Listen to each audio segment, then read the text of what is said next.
Have you ever stood in front of an abstract painting feeling completely lost, wondering if you're missing something obvious that everyone else seems to understand?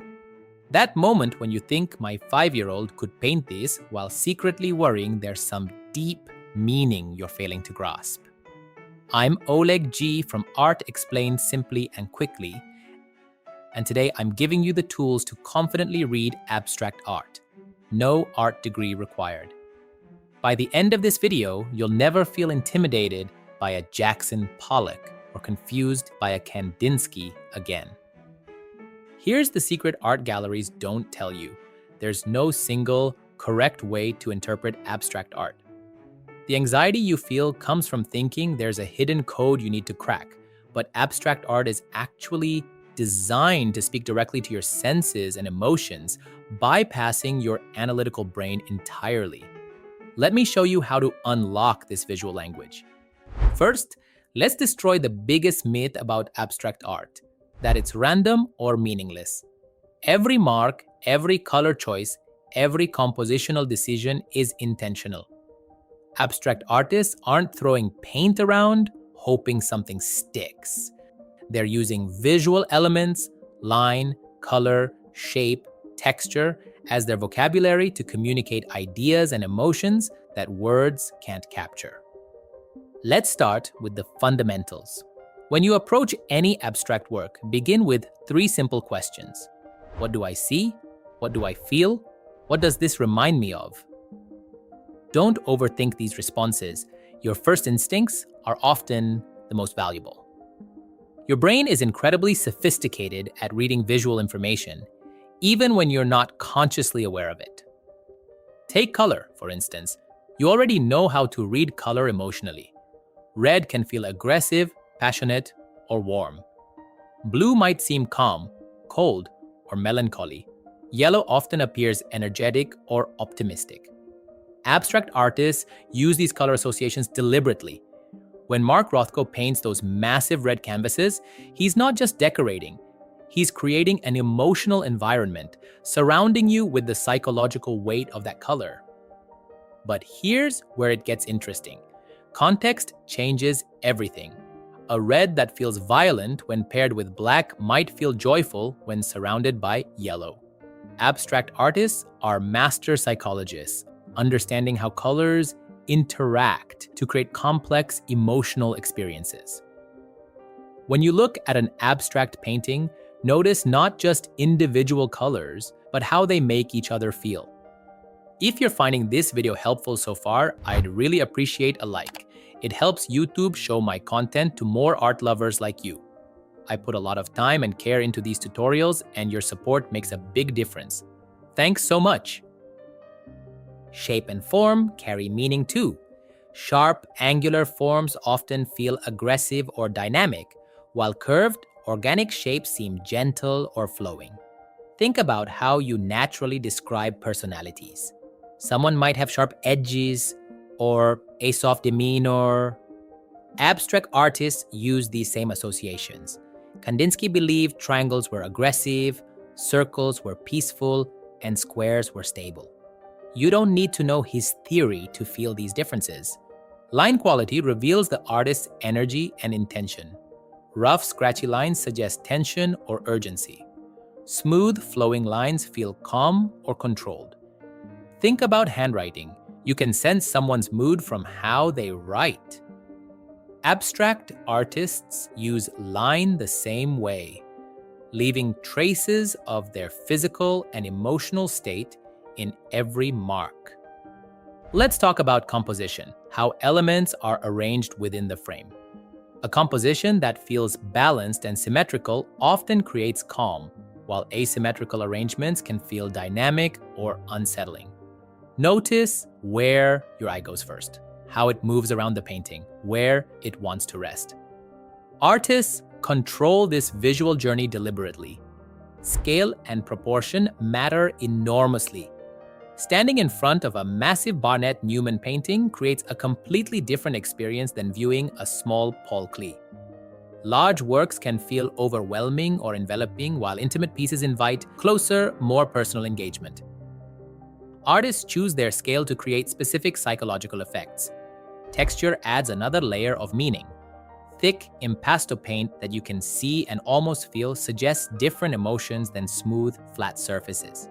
Pollock's dripped paint creates texture that's both chaotic and rhythmic. Rothko's thin washes create surfaces that seem to glow from within. These textural decisions affect how the work feels, not just how it looks.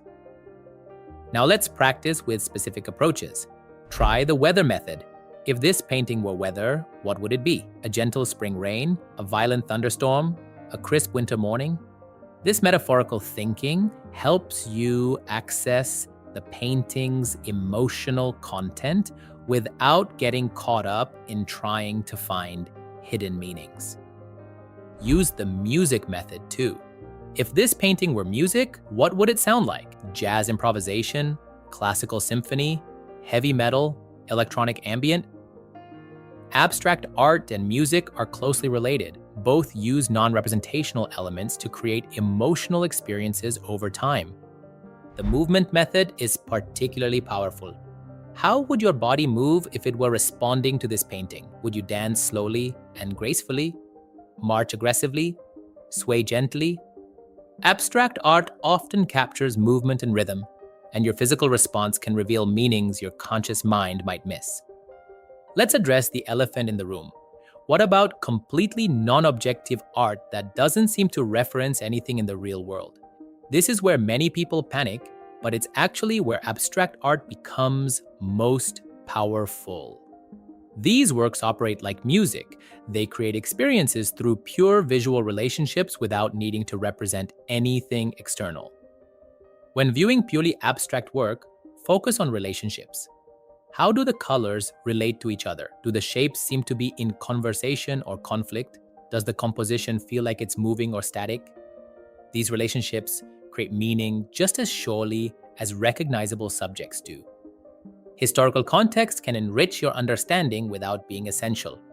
Knowing that Mondrian was seeking spiritual harmony through geometric perfection adds depth to his grid paintings, but you can appreciate their calm, ordered beauty without that knowledge. Knowing that abstract expressionists were responding to World War II trauma helps explain their emotional intensity, but the paintings communicate that intensity directly. Here's a practical exercise. Spend at least 5 minutes with one abstract work. This might feel like forever at first, but abstract art reveals itself slowly. Notice how your perception changes as you look longer, details emerge, relationships become clearer, emotional responses deepen. Most people look at artworks for less than 30 seconds. Abstract art rewards patient viewing. Don't be afraid to anthropomorphize abstract elements. If those shapes were characters in a story, what would they be doing? Are they fighting, dancing, hiding, celebrating? This narrative approach can unlock emotional content that pure formal analysis might miss. Pay attention to your physical responses. Does the painting make you feel tense or relaxed? Do you want to move closer or step back? Do you feel energized or calmed? These bodily reactions are valid interpretations. Abstract art often works on this preconscious level. Consider the title, but don't let it limit your interpretation. Artists sometimes choose titles that guide viewing. Other times, they deliberately use abstract titles to keep interpretations open. The title is one piece of information, not the definitive meaning. Let's tackle some common misconceptions. Abstract art isn't necessarily easier to create than representational art. It requires deep understanding of visual elements and their psychological effects. It's not always emotional or expressive. Some abstract art is highly intellectual and systematic. It's not a modern invention. Humans have been creating abstract patterns and designs for thousands of years. Abstract art also isn't anti-intellectual. While it often bypasses rational thought to reach emotions directly, it can also embody complex philosophical and spiritual ideas. Mondrian's grids represent his theosophical beliefs about universal harmony. Kandinsky's abstractions emerged from his synesthetic experiences where he saw sounds and heard colors. Different types of abstraction require different approaches. Geometric abstraction often emphasizes formal relationships and systematic thinking. Color field painting invites immersive, meditative viewing. Gestural abstraction captures energy and emotion through visible brushwork. Action painting records the artist's physical movement and psychological state. When viewing contemporary abstract art, consider what questions the artist might be asking. Are they exploring digital aesthetics, investigating color theory, responding to current events, processing personal experiences? Contemporary abstractionists often work conceptually, using non-representational means to explore specific ideas. Don't worry about getting it right. Abstract art is designed to accommodate multiple interpretations. Your response is valid whether or not it matches the artist's intention or art historical consensus. The meaning you create through viewing is part of the artwork's complete meaning. Practice with different media. Abstract sculpture, video art, and installation work operate by similar principles but engage different senses. Understanding how abstraction works across media deepens your overall visual literacy. If you're ready to approach abstract art with confidence and discover the emotional and intellectual depths of non-representational work, hit that subscribe button right now and join our community of art explorers. Every week on Art Explained Simply and Quickly, we provide tools for understanding and appreciating art more deeply. What's your biggest challenge when viewing abstract art?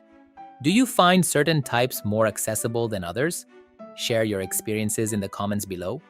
Your perspective might help others develop their own approaches to abstract art. If this video gave you new tools for reading abstract art, give it a thumbs up. It helps more people discover these practical approaches to art appreciation. See you in the next exploration.